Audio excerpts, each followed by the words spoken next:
Assalamu alaikum, my dear students of class 6. I hope you are all fine by the grace of Allah.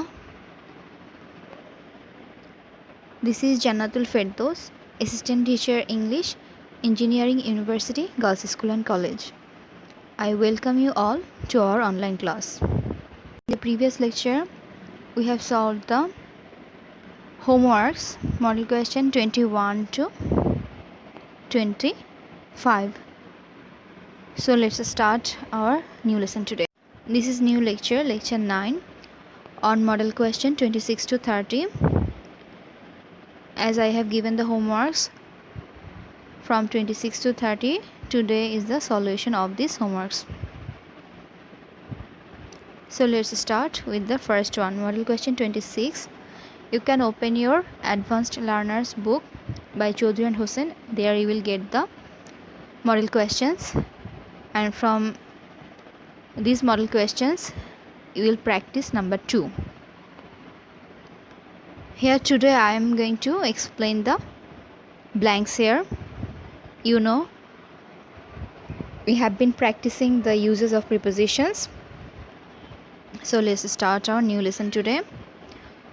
Here you have to use up for 2 times, to, off for 2 times, after, and at 2 times.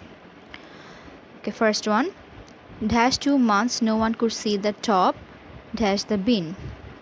তোমরা এখানে লক্ষ্য করলে দেখতে পাবে 2 months no one could see the top of the bin. আমরা বুঝতে পারছি যে বিন বা এখানে যে শিমের বিচি বা শুধু বিচি বলা হয়েছে সেটির চূড়াটা সে দেখতে পায়নি। অর্থাৎ এখানে বিন বলতে বীজ নয়, বরং 2 মাস হয়ে গিয়েছে, পার হয়ে গিয়েছে, তারা গাছটির উঁচু যে চূড়াটা রয়েছে সেটি তারা দেখতে পায়নি। তাহলে top of the bean, top of what? Top of the bean. এখানে প্রিপোজিশন অফ ব্যবহার করবে।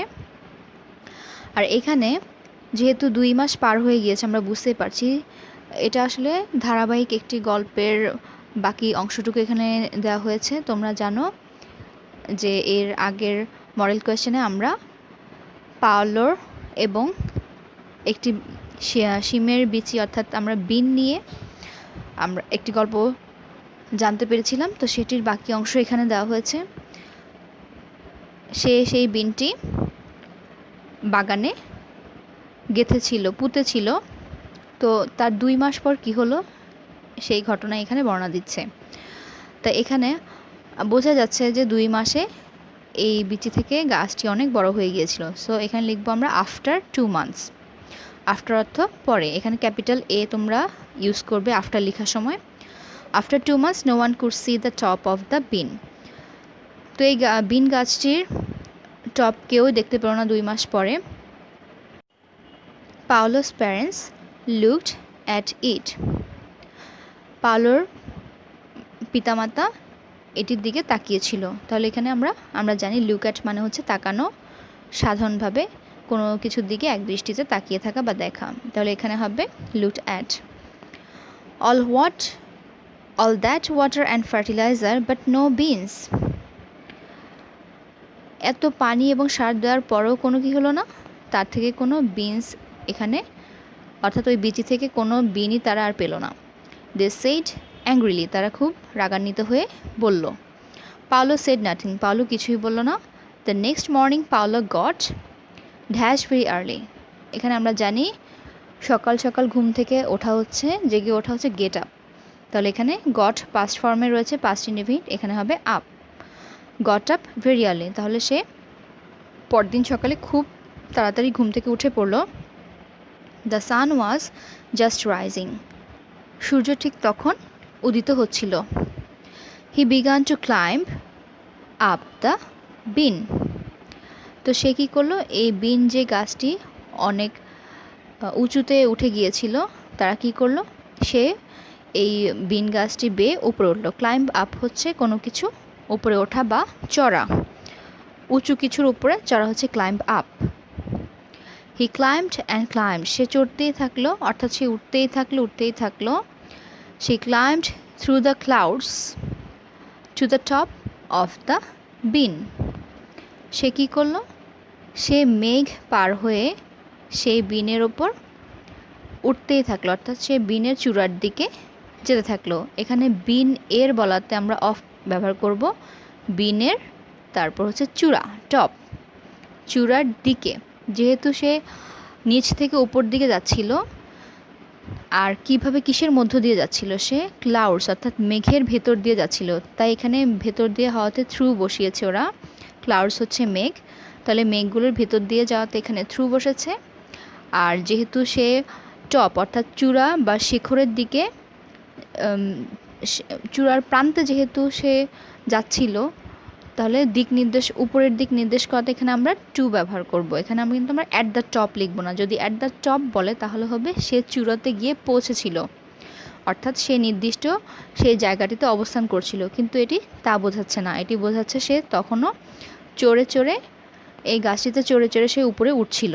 এই কারণে এখানে আমরা প্রিপোজিশন টু ব্যবহার করব, অর্থাৎ সে ওই দিকে যাচ্ছিল। The clouds to the top of the bin. Dash the top he found a beautiful blue flower. ওকে, এইবার তোমরা লক্ষ্য করো এখানে কি লিখবো আমরা? টু দ্য না, এখানে আমরা লিখবো at the top he found a beautiful blue flower. আর চূড়ায় পৌঁছে সে কি দেখতে পেল? খুব সুন্দর একটি নীল রঙের ফুল খুঁজে পেল বা দেখতে পেল। সো এইখানে এই যে সে এখন নির্দিষ্ট জায়গায় অবস্থান করছে, অর্থাৎ সে চূড়াটায় অবস্থান করছে, আর তখন হচ্ছে চূড়ার দিকে এগিয়ে যাচ্ছিল, তাই এখানে টু বসিয়েছিলাম আমরা এফ নাম্বারে। আর এখানে চূড়াতে পৌঁছে যাওয়াতে নির্দিষ্ট স্থানে সে স্থির হয়ে আছে, এই কারণে এখানে আমরা অ্যাট প্রিপোজিশন ব্যবহার করব। অ্যাট দ্য টপ অর্থাৎ চূড়ায় গিয়ে সে এটি দেখতে পেল। নাও 27, এখানে অপশনগুলো দেওয়া আছে after, with, on, for, in, of 3 times. Mrs Rabeya Chowdhury is the headmistress of Sherpur high school. এটা আমরা বুঝতে পারছি, আমরা জানি কোনো কিছুর বিলং বা অধিকারে বোঝালে বা কেউ কোনো জায়গার হলে বা কোনো কিছুর বোঝালে সেখানে আমরা প্রিপোজিশন অফ ব্যবহার করি। তাহলে এখানে অফ হবে, সাধারণভাবে সাধারণ ব্যবহার হবে। She is proud dash her school and works very hard. তোমরা এটা মেমোরাইজ করে ফেলবে অবশ্যই। প্রাউডের সাথে অফ হয়, প্রাউড অফ মানে হচ্ছে গর্বিত, অর্থাৎ গর্ববোধ করা। তো এখানে যেহেতু শি ইজ প্রাউড অফ লিখেছে, তাহলে সে হচ্ছে গর্বিত কি নিয়ে? তার স্কুল নিয়ে। তার স্কুল নিয়ে তিনি খুবই গর্বিত এবং তিনি খুব কঠোর পরিশ্রম করেন। My job is to look, এখানে অপশনে তোমরা দেখতে পাচ্ছ আফটার রয়েছে, তাহলে look after the students and teachers she said. তিনি বললেন আমার কাজই হচ্ছে ছাত্রছাত্রী এবং শিক্ষকদের দেখাশোনা করা। তাহলে এখানে লুক আফটার অর্থ হচ্ছে দেখাশোনা করা। এটাও তোমরা মেমোরাইজ করে ফেলবে এবং আশা করি অলরেডি তোমরা এটা বুঝতে পেরেছো। লুক আফটার কিছু কিছু ফ্রেজ আছে, এগুলো তোমাদেরকে মুখস্থ করে ফেললেই তোমরা এক্সামে ভালোভাবে সেটি অ্যাপ্লাই করতে পারবে। সো লুক আফটার এখানে লিখবে, আর প্রাউড অফটাও অবশ্যই মেমোরাইজ করে বা মনে রাখার চেষ্টা করবে। I have good teachers and they like teaching here. আমার ভালো কিছু শিক্ষক রয়েছেন এবং তারা শিক্ষকতা খুবই পছন্দ করেন, অর্থাৎ এই পেশাটিকে খুবই পছন্দ করেন। The students are well behaved and their classrooms are good. ছাত্রছাত্রীরাও খুবই ভদ্র এবং বিনয়ী আচরণের বা নম্র ভদ্রচরিত্রের অধিকারী এবং তাদের ক্লাসরুমগুলো খুবই সুন্দর। কাম অ্যান্ড সি, আপনি আসুন এবং দেখে যান। Dash Sherpur high school, every classroom has a blackboard dash a duster some pieces dash chalk. আচ্ছা, এখন যেহেতু লিখেছে শেরপুর হাই স্কুল, তাহলে এখানে অ্যাট হতে পারে, ইন হতে পারে। তাহলে আমরা কোন প্রিপোজিশনটি ব্যবহার করব? এখানে অ্যাট থাকলে আমরা অ্যাট ব্যবহার করতে পারতাম, যেহেতু এখানে অ্যাট অপশনটি দেওয়া নেই কিন্তু ইন দেওয়া আছে, তাহলে আমরা ইন এর ভেতরে। আর অ্যাটের চেয়ে ইনটা এখানে অ্যাপ্রোপ্রিয়েট হয়, কারণ ক্লাসরুমের ভেতরে কি আছে সেটি এখানে বোঝাচ্ছে। তাহলে in Sherpur high school every classroom has a blackboard with a duster and some pieces of chalk. তোমরা লক্ষ্য করলে দেখবে some pieces of what, pieces of chalk, অর্থাৎ চকের কিছু টুকরা বা কিছু চক সেখানে পড়ে আছে। এখানে প্রত্যেকটি ক্লাসরুমে কি আছে, ব্ল্যাকবোর্ড রয়েছে, সাথে কি আছে, একটি ডাস্টার। এই যে ব্ল্যাকবোর্ডের সাথে ডাস্টার রয়েছে, তাই সাথে বোঝাতে আমরা এখানে প্রিপোজিশন উইথ ব্যবহার করেছি। Every classroom has a blackboard with a duster. প্রত্যেকটি ক্লাসরুমেরই একটি করে ব্ল্যাকবোর্ড, ডাস্টার, ব্ল্যাকবোর্ডের সাথে ডাস্টার রয়েছে। আর এখানে ইন হচ্ছে এই স্কুলটিতে, এই অর্থে ইন আমরা ব্যবহার করব। There are desk and chairs for the students and a table and a chair for the teacher. কোনো কিছু কারোর জন্য থাকা অর্থে বোঝালে সেখানে আমরা ফর ব্যবহার করি। কিন্তু ফর অর্থ জন্য আমরা এমনিতেই জানি, সাধারণ বাংলা অর্থ হচ্ছে ফরের বাংলা অর্থ হচ্ছে জন্য, তাই আমরা এখানে ফর লিখব। এখানে ডেস্ক, এই স্কুলে ডেস্ক রয়েছে, চেয়ার রয়েছে স্টুডেন্টস ছাত্রছাত্রীদের জন্য, এবং একটি টেবিল এবং চেয়ার রয়েছে শিক্ষকদের জন্য। You can see many pictures dash the walls. আমরা জানি পিকচার কোথায় টানানো হয়, দেয়ালে বা দেয়ালের ওপর, তাহলে এখানে আমরা প্রিপোজিশন অন ব্যবহার করব। এটা অনের ব্যবহার তোমরা শিখেছো আগের লেকচারগুলোতে, তাই এখানে প্রিপোজিশন অন লিখবে। You can see many pictures on the walls. দেয়ালে তুমি অনেক ধরনের পিকচার বা অনেক পিকচার দেখতে পারবে, said Mrs Chowdhury. Mrs Chowdhury এটি বললেন। না 28, এখানে অপশনগুলো রয়েছে in, of 3 times, about, to, upon, from. Once dash a time there was a traveller called Nasiruddin. আমরা জানি একদা বা একজে, এই ফ্রেজটিকে আমরা কিভাবে লিখি, ওয়ান্স আপন এ টাইম। তাহলে এটি তোমরা অবশ্যই মুখস্থ করে ফেলবে, এবং আশা করি তোমরা অনেক স্টোরিতে এই ফ্রেজটি পড়েছো। একজে ছিল রাজা, বা এভাবে যখন আমরা কোনো কিছু বর্ণনা করি, একজে বা একদা বোঝাতে এখানে আপন ব্যবহার করি। তাহলে আপনও হচ্ছে একটি preposition. Once upon a time there was a traveller called Nasiruddin. একজে ছিল একজন ট্রাভেলার, অর্থাৎ পরিব্রাজক, তার নাম ছিল নাসিরুদ্দিন, অর্থাৎ সে ভ্রমণকারী। He lived far dash Bangladesh. যেহেতু বাংলাদেশ আর এখানে লিখেছে সে বাস করত অনেক দূরে, তার মানে আমরা বুঝতে পারছি সে বাংলাদেশ থেকে অনেক দূরে বাস করত, তাই এখানে থেকে বোঝাতে আমরা প্রিপোজিশন ফ্রম ব্যবহার করব। লিভড ফার ফ্রম মানে হচ্ছে বহু দূরে, ওই জায়গা থেকে বহু দূরে, তাই এখানে ফার ফ্রম লিখব। Dash the West dash India. তাহলে সে বাংলাদেশ থেকে দূরে কোথায়, to the West of India, ভারতের পশ্চিম দিকে। এই যে এখানে দিক নির্দেশ করছে, তাই এখানে আমরা প্রিপোজিশন টু ব্যবহার করব, অর্থাৎ পশ্চিমে বোঝাচ্ছে।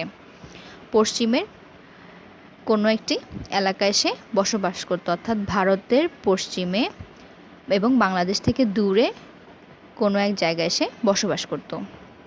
তো এখানে তোমরা এখানে টু লিখবে আর এখানে অফ লিখবে। He was a famous man because he was very wise. তো তিনি অনেক ফেমাস, বিখ্যাত লোক ছিলেন, কারণ তিনি খুব জ্ঞানী একজন ব্যক্তি ছিলেন। One day Nasiruddin visited the city dash dash, okay, Persia and stayed there near school. আচ্ছা, সিটি আমরা পড়েছি, এই প্রিপারেশনটি আমি তোমাদেরকে দিয়েছি, সিটি অফ ঢাকা এভাবে আমরা লিখি, অর্থাৎ ঢাকা শহরই বোঝায়, তো এভাবে ইস্পাহান শহর বোঝাচ্ছে। তাহলে সিটি অফ ইস্পাহান, ইস্পাহান শহরটি কি করেছিল, তিনি একদিন পরিদর্শন করেছিলেন, অর্থাৎ ভ্রমণ করেছিলেন। ড্যাশ পার্সিয়া, আমরা জানি ইস্পাহান শহরটি এটি কিন্তু ইরানের একটি শহর, আর পার্সিয়া হচ্ছে পারস্য, বাংলায় হচ্ছে পারস্য, এটি হচ্ছে ইরানের আগের নাম, অর্থাৎ ইরান দেশটির আগের নাম ছিল পার্সিয়া, পারস্য বা ইরান। পার্সিয়া হচ্ছে ইংলিশে বলা হয়, পারস্য হচ্ছে বাংলায়, আর এখানে পারস্য হচ্ছে, তাহলে ইরান হচ্ছে এর বর্তমান নাম। তো তোমরা এটা খেয়াল রাখবে। তোমরা অবশ্যই পার্সি শব্দটি শুনে থাকবে, পার্সি এবং ফার্সি এখানে দুটো তফাৎ রয়েছে, অর্থাৎ একটি হচ্ছে আরেকটি রয়েছে ওয়ার্ড, সেটি হচ্ছে ফরাসি। ফার্সি রয়েছে, পার্সি রয়েছে এবং ফরাসি রয়েছে। ফরাসি হচ্ছে ফ্রান্সের নাগরিকদেরকে বলা হয় ফরাসি, ফ্রান্সের নাগরিকদেরকে বলা হয় ফরাসি। তারপর পার্সি বা ফার্সি হচ্ছে ভাষা, পার্সিও কিন্তু সেম, অর্থাৎ পারস্যের ভাষাই ফার্সি ভাষা যেটাকে বলা হয়। আর এটা হচ্ছে পার্সি দেশের নামটি, ফার্সি হচ্ছে ভাষার নাম বা জাতির লোকদের, অর্থাৎ ওই দেশের নাগরিকদেরকে বলা হয় পার্সি দেশের নাগরিক, পার্সিয়ান এভাবে বলা হয় ইংলিশে। তো এটা তোমরা অবশ্যই মনে রাখবে, এটা ইরানের পুরনো নাম। তো সেই শহরটি, ইস্পাহান শহরটি হচ্ছে পারস্যে অবস্থিত, তাই এখানে আমরা প্রিপারেশন ইন ব্যবহার করব, যেহেতু এই দেশটির ভেতরের একটি শহর হচ্ছে ইস্পাহান পারস্যের। তাহলে in Persia and stayed there near school, এবং সেখানে স্কুলের কাছে একটি জায়গায় তিনি অবস্থান করলেন। The teachers and students dash the school heard dash him, শিক্ষক এবং ছাত্রছাত্রীরা কোথাকার, তারা ছিল সেই স্কুলটি, তাহলে অফ দ্য স্কুল হবে এখানে, of the school heard dash হিম, যেহেতু তার সম্পর্কে শুনলো, তার সম্পর্কে জানতে পারলো যে তিনি সেখানে অবস্থান করছেন, তাহলে এখানে আমরা কি লিখব, সম্পর্কে বা বিষয় বোঝাতে আমরা জানি অ্যাবাউট লিখি, তাই এখানে আমরা প্রিপোজিশন অ্যাবাউট লিখব। Students of the school heard about him. তার 29, the option is here for, in, to হবে 4 times, about, from. Nasiruddin's arrived dash our city they said. তো আমরা যেহেতু আগের স্টোরি থেকে এটা লিখেছে, আমরা জানি দে হচ্ছে স্টুডেন্টস এবং টিচার্স, তাদের সবাইকে বোঝাচ্ছে। তাহলে অ্যারাইভের সাথে হয় ইন, অর্থাৎ আগমন করলো, শহরের ভেতরে যেহেতু তিনি এসেছেন, তাই এখানে আমরা প্রিপোজিশন ইন ব্যবহার করব, শহরের ভেতরে প্রবেশ করা, বাইরে থেকে ভেতরে তিনি এসেছেন, যেহেতু তিনি ভিতরে অবস্থান করেছেন, তাই সেখানে নাসিরুদ্দিনস অ্যারাইভড ইন আওয়ার সিটি। এখানে নাসিরুদ্দিনস বলতে আসলে অ্যাকচুয়ালি এখানে হ্যাজ অ্যারাইভড, এই শর্ট ফর্মটি এস দিয়ে অ্যাপোস্ট্রফি এস দিয়ে লেখা হয়েছে, অর্থাৎ এখানে HAS, অর্থাৎ আমরা যে হ্যাজ ভার্বটি ব্যবহার করি সেটি এখানে লেখা হয়েছে। এটি কিন্তু ইজ বা নাসিরুদ্দিনের নয়, অর্থাৎ আমরা যখন রহিমস করিমস হাউস বুঝাই সেটি না, এটি কিন্তু হ্যাজ ভার্বকে শর্ট ফর্মে লিখেছে এখানে। Nasiruddin has arrived in our city, তারা বলল যে নাসিরুদ্দিন আমাদের শহরে এসেছেন। এই যে এসেছেন বলি তোমরা জানো এটি প্রেজেন্ট পারফেক্ট টেন্স বোঝায়, তো সেখানে আমরা হ্যাভ অথবা হ্যাজ লিখি সাবজেক্ট অনুযায়ী, এবং তারপর মেইন ভার্বের অর্থাৎ V3 ব্যবহার করি, পাস্ট পার্টিসিপাল ফর্ম।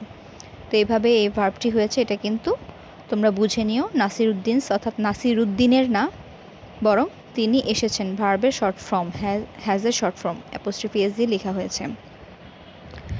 এখানেও লক্ষ্য করো, he is a great man, তিনি একজন মহান ব্যক্তি। So let's go quickly and ask him to come to our school, তাহলে চলো আমরা যাই তার কাছে খুব দ্রুত, সেখানে যাই এবং তাকে আমাদের স্কুলে আসতে আমন্ত্রণ জানাই বা আহ্বান করি। Ask him to come to our school, তাহলে তাদের স্কুলে যাওয়ার জন্য অনুরোধ করছে, তাহলে কোনো কিছুর দিকে নির্দেশ করছে। তো এখানে স্কুলের দিকে বা স্কুলে আসার কথা বলছে, তাই এখানে টু প্রিপোজিশন লিখব। He can teach us about many things, তিনি আমাদেরকে অনেক বিষয় সম্পর্কে শেখাতে পারেন, তাহলে এখানে অ্যাবাউট লিখবে, বিষয়ে বা সম্পর্কে বোঝাতে। So they went to Nasiruddin's house, এখানে কিন্তু আবার নাসিরুদ্দিনের বাড়ি, এই যে তোমরা দেখতে পাচ্ছ দুটোর ব্যবহার দুই রকম, এখানে এর বা র অর্থে ব্যবহার করা হয়েছে, নাসিরুদ্দিন এর বাড়ি, অর্থাৎ house of Nasiruddin. So they went to Nasiruddin's house, তাই তারা কী করলো, নাসিরুদ্দিনের বাড়ি গেলেন। And asked him to come to their school, এবং তারা তাকে তাদের স্কুলে আসার অনুরোধ করলো। তাহলে এই যে স্কুলে আসতে বললো, এখানে টু প্রিপোজিশনটি তোমরা লিখবে। I have traveled from a long distance, long way, so now I am tired, said Nasiruddin. I have traveled, এখানে দেখো have HAVE, have এর শর্ট ফর্ম কীভাবে লিখেছে, অ্যাপোস্ট্রফি দিয়ে VE লিখলেই আই হ্যাভ বুঝায়। তাহলে তিনি কি করেছেন, আমি অনেক লম্বা সময় ধরে বা অনেকক্ষণ ধরে খুব লম্বা সময় পাড়ি দিয়ে এসেছি, লম্বা দূরত্ব পাড়ি দিয়ে এসেছি, তাই আমি খুব এখন ক্লান্ত। এই যে I have travelled from a long distance, অর্থাৎ তিনি বহু দূর থেকে এসেছেন, বহু রাস্তা পাড়ি দিয়ে, তাই তিনি এখন টায়ার্ড। তো যেহেতু অনেক দূর থেকে এসেছেন, থেকে বোঝাতে এখানে ফ্রম ব্যবহার করেছে। Please excuse me for today. আচ্ছা, এখানে এক্সকিউজ মি মানে হচ্ছে আজকের জন্য আমাকে ক্ষমা করবেন, অর্থাৎ আজকের জন্য আমাকে একটু দয়া করে ছেড়ে দিবেন বা রেস্ট নেওয়ার, বিশ্রাম করার সুযোগ দিবেন। বাট আই উইল, যেহেতু আজকের জন্য বলেছে তাই এখানে ফর টুডে লিখেছি। But I will come to your school tomorrow, কিন্তু আমি অবশ্যই আগামীকাল আপনাদের স্কুলে যাব। The teachers and students thanked him and went away. শিক্ষক এবং ছাত্রছাত্রীরা তাকে ধন্যবাদ জানালো এবং সেখান থেকে চলে গেলেন। Now number 30, against, in 2 times, to, on 2 times, with, of. তোমরা জানো এগেইনস্ট হচ্ছে বিপক্ষে বা বিরুদ্ধে। এটি তোমরা আগের লেকচারগুলোতে এই প্রিপোজিশন সম্পর্কে তোমরা শিখেছ। One day Hyder Ali entered Tipu's reading room. একদিন হায়দার আলী টিপুর পড়ার রুমে প্রবেশ করলেন।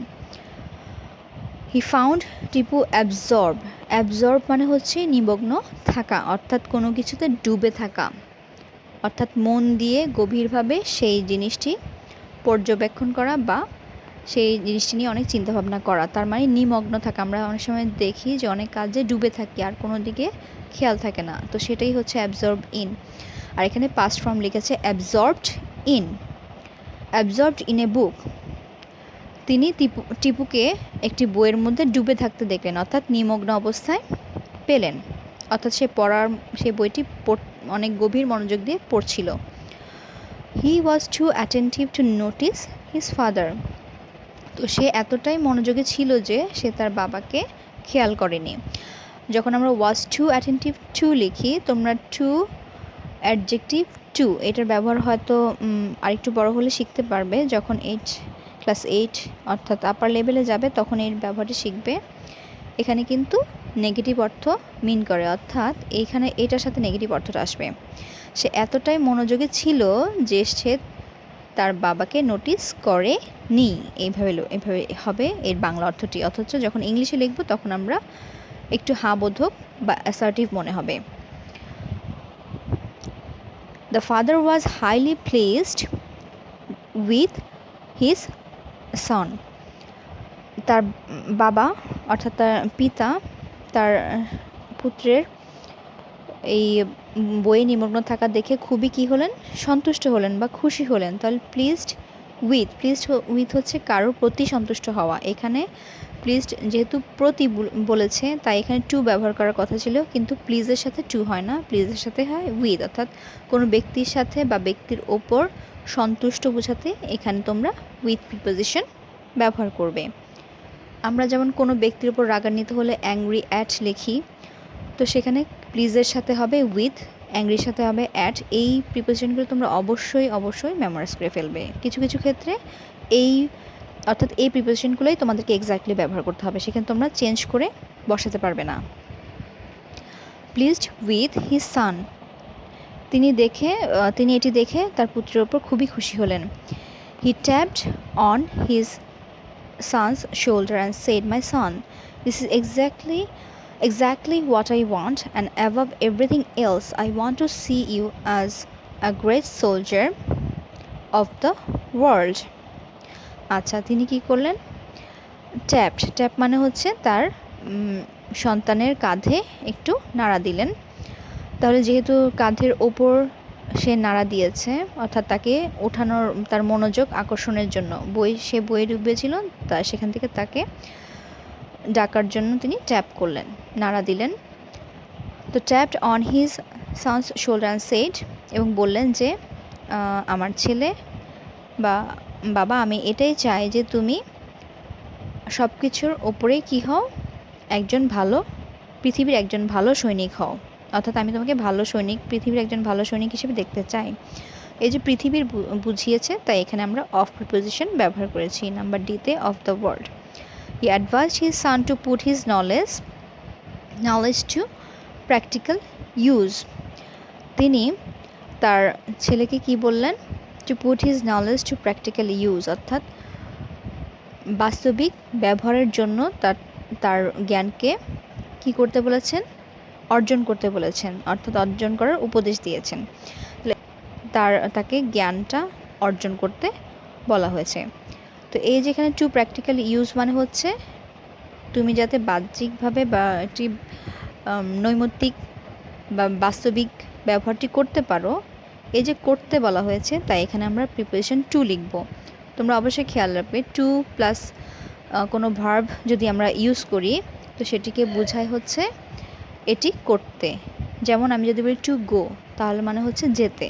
টু ইউজ মানে ব্যবহার করতে, তাই এখানে প্রিপোজিশন টু ব্যবহার করবে তোমরা। টু প্র্যাকটিক্যাল ইউজ মানে হচ্ছে বাস্তবিক ব্যবহার। During his father's rule a war against the Marathas was going on. Go on হচ্ছে কোনো কিছু কন্টিনিউ হওয়া, অর্থাৎ চলতে থাকা। কোনো কিছু চলছে এরূপ বোঝালে আমরা গো অন লিখি। আর এখানে যেহেতু পাস্ট কন্টিনিউয়াসে লিখেছে, সেই সময় যুদ্ধটি চলছিল, মারাঠার যুদ্ধ চলছিল, তো এখানে ওয়াজ গোয়িং অন মানে হচ্ছে চলছিল। তোমরা এখানে প্রিপারেশন অন লিখবে। গো অন মানে, আমি আবারও বলছি, গো অন মানে হচ্ছে কোনো কিছু কন্টিনিউ করা, কোনো কাজ চলছে এরূপ বোঝালে গো অন আমরা লিখি। এটিও একটি ফ্রেজাল ভার্ব, তো তোমরা এটি মেমোরাইজ করে ফেলবে। যেমন করে প্লিজড উইথ লিখছি আমরা, অ্যাবজর্ব ইন লিখছি, ঠিক তেমন করে গো অন মানে হচ্ছে চলা। তো তখন যুদ্ধ চলছিল, মারাঠার যুদ্ধ চলছিল, তো এখানে অন লিখবে। আর এখানে যেহেতু একটি যুদ্ধ কারো বিপক্ষে হয়, অর্থাৎ এখানে পক্ষে এবং বিপক্ষে দুটি দল থাকে, তো এই জন্য এখানে একটি যুদ্ধ চলছিল কাদের? Father's rule a war against. তাহলে ওয়ার এগেনস্ট কার ছিল? মারাঠাদের বিপক্ষে ছিল, একটি যুদ্ধ চলছিল। তাই এখানে এগেনস্ট বিপক্ষে অর্থে আমরা ব্যবহার করব, বিপক্ষে বা বিরুদ্ধে বা বিপরীতে। With 80,000 soldiers, young Tipu advanced to the enemy camp in the bank of a river. আচ্ছা, একটি নদীর তীরে তারা কী করলো? ক্যাম্প ইন, অর্থাৎ তারা তাদের ক্যাম্প প্রতিস্থাপন করলো, অর্থাৎ তারা তাদের তাঁবু খাটালো, তাঁবু টানালো। এই যে তাঁবু টানিয়ে অবস্থান করা, অর্থাৎ তারা একটি জায়গায় অবস্থান করাতে, সেই রিভার ব্যাঙ্ক অর্থাৎ নদীর তীর দখল করে থাকাতে সেখানে প্রিপোজিশন ইন তোমরা লিখবে। So that is all for today. Thank you so much for watching this lecture. Next class you will complete the homework number 2 from model question 31 to 35. Till my next lecture, stay safe, stay home. Allah Hafiz.